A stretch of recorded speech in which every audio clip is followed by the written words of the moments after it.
এই ভিডিওটা দেখে কেউ যেন আমাকে আবার গালি দিও না, কারণ এই ভিডিওটা ছিল সেই জন্মাষ্টমীর ভিডিও। আর ইদানিং আমি এত লেটু হয়ে গেছি যে দিনের ভিডিওটা মানে কোনো ভিডিওই আপলোড করতে পারছি না। সব আগেকার ভিডিওগুলোই আমি আপলোড করে যাচ্ছি, মানে আগেকার যত ভিডিও সব জমে আছে, কবে যে পোস্ট করব কি জানি। তো যাই হোক, এই ভিডিওটি ছিল জন্মাষ্টমীর ভিডিও। ভিডিওটা দেখেই বুঝতে পারছো, দেখো তালফুরুলি ভাজা হচ্ছে। মানে জন্মাষ্টমীতে লাড্ডু গোপালকে সেবা দেওয়ার জন্য তৈরি করা হচ্ছে। এই অনুষ্ঠানটিতে বা যে কোনো পুজো অনুষ্ঠানে সবাই যে যার সামর্থ্য মতো ঈশ্বরকে নৈবেদ্য দিয়ে থাকে। কেউ ভোগ, অনেক রকমের ভোগ প্রসাদ, ফল প্রসাদ, মিষ্টান্ন দিয়ে। তো আমরাও সেদিনকে আমাদের ছোট্ট মানে আমাদের সাধ্য মতো ছোট্ট করে অনুষ্ঠানটা করেছিলাম, ঠাকুরের জন্য ভোগ প্রসাদ তৈরি করেছিলাম।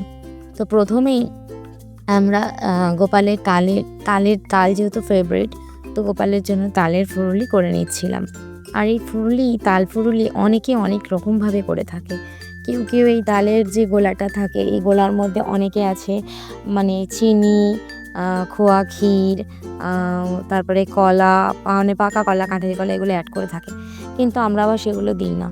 আমরা সেদিনকে দিয়েছিলাম চিনি, মানে আমরা যেটা করে থাকি চিনি আর মানে মিষ্টি হওয়ার জন্য, আর নারকেল কোড়া, কাজু বাদাম, কিশমিশ এইসবগুলোই দেওয়া থাকে। তো যাই হোক, সেদিনকে আমরা শুরু করে দিয়েছিলাম লাড্ডু গোপালের জন্য ভোগ প্রসাদ রান্না করা। আর দেখুন বন্ধুরা, মানে যে তালের যে বড়াগুলো হচ্ছিল একদম সুন্দর গোল গোল একদম ফুলে উঠছিল। মানে মানে কোনো রকম কোনো ছিল না, মানে যেন মনে হচ্ছিল স্পেশালভাবেই কারোর জন্য করা হচ্ছে। আর সত্যিই তাই, মানে ওনার যেহেতু ঈশ্বরের জন্য তৈরি করা হচ্ছে, ঈশ্বরের তো কৃপা দৃষ্টি একটা থাকবেই, তাই না? তো যাই হোক, একে একে মানে প্রথমবার এক ব্যাচ ভাজা হয়ে গেছিলো, তারপর আবারও এক ব্যাচ ভাজা হয়ে গেছিলো। এরকম করে বেশ অনেকটাই ভাজা হয়ে গিয়েছিল। তো এই যে ফাইনাল টাচ এরকম ছিল। তালের ফুরুলিগুলোর কেমন হয়েছে অবশ্যই কিন্তু জানাবেন। গোপাল কিন্তু খেয়ে একেবারে ডান করে দিয়েছিল যে খুব সুন্দর হয়েছে। যদিও বা এটা অনেক দিন আগের ভিডিও, জানি অনেকেই হয়তো বলবে এতদিন পরে পোস্ট করছে, আসলে সময় পাচ্ছি না, শরীর খারাপ করে আর এইসব। তো যাই হোক, সেদিন কিন্তু আরও অনেক কিছুই রান্না হয়েছিল, যেমন গোপালের জন্য লুচি করা হয়েছিল, তারপরে সুজির হালুয়া ছিল, আর নিরামিষি কাশ্মীরি আলুর দম ছিল। অবশ্যই নিরামিষই হবে, তো একটু মানে সেই কবিরাজি আলুর দম টাইপের আর কি, আলুর দম ছিল। আর তারপরে সব মিলিয়ে ফল প্রসাদ, ভোগ, মিষ্টান্ন তো থাকবেই।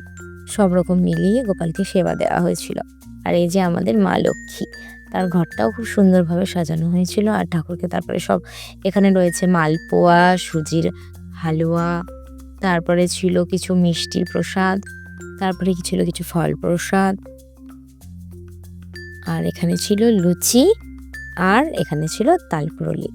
তো আজকের ভিডিওটা কেমন লাগলো কমেন্টে অবশ্যই জানাবেন। আর যদি ভালো লাগে তাহলে একটা লাইক করে পাশে থাকবেন। আজকের মতো টাটা, আবার দেখা হবে অন্য কোনো ভ্লগে। টাটা।